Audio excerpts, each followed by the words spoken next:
Bucket గుర్తును గెలిపించమని నాగమణి జోరు, ప్రధాన పార్టీలు బేజారు. విశాఖపట్నం జిల్లా భీమిలి అసెంబ్లీ నుండి స్వతంత్ర అభ్యర్థిగా పోటీ చేస్తున్న నాగోతి నాగమణి ప్రచార జోరుకు ప్రధాన పార్టీ అభ్యర్థులు బేజారవుతున్నారు. అయితే ఇప్పుడు ఆమెకు ఎలక్షన్ కమిషనర్ బకెట్ గుర్తు ఇవ్వడంతో నాగమణి మరింత జోరు పెంచారు. ప్రజలు కూడా ఎక్కడికి వెళ్లినా ఆమెకు అడుగడుగునా బ్రహ్మరథం పడుతున్నారు. ఒక పక్క ప్రజలను కలుసుకుంటూ మరో పక్క వారి సమస్యలను తెలుసుకుని విభిన్న తరహాలో ప్రచారం చేస్తున్నారు. ఈ సందర్భంగా నాగోతి నాగమణి మాట్లాడుతూ ఎన్నికల రూపంలో ప్రజలను కలుసుకోవడం మధురానుభూతిగా ఉందన్నారు. తనకు ఓటు వేసి గెలిపించినట్లయితే భీమిలి నియోజకవర్గంను అభివృద్ధి పథంలో నడిపిస్తానన్నారు. అలాగే మిగతా పార్టీలకు ధీటుగా తన మేనిఫెస్టోను తొందరలో తెలియజేస్తానని పేర్కొన్నారు.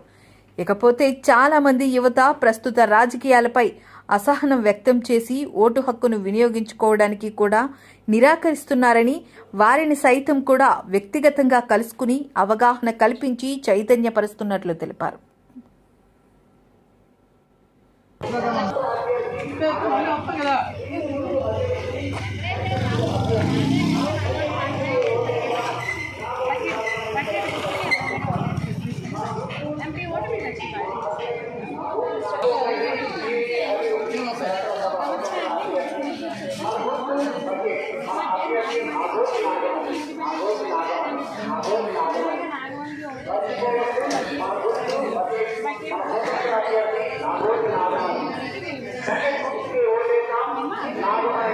బాగుపడి మీరు కూర్చొని ఉంటే మాకు సుఖం.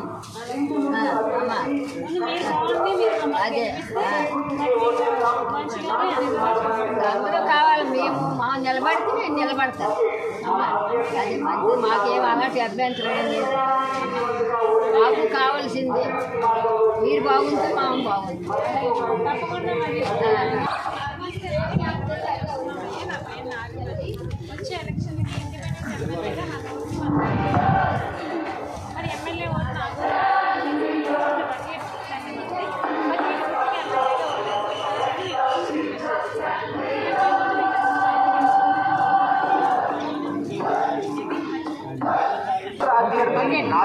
సార్ చెప్పాలా గట్టిగా మరి మన గుర్తు గుర్తు బకెట్.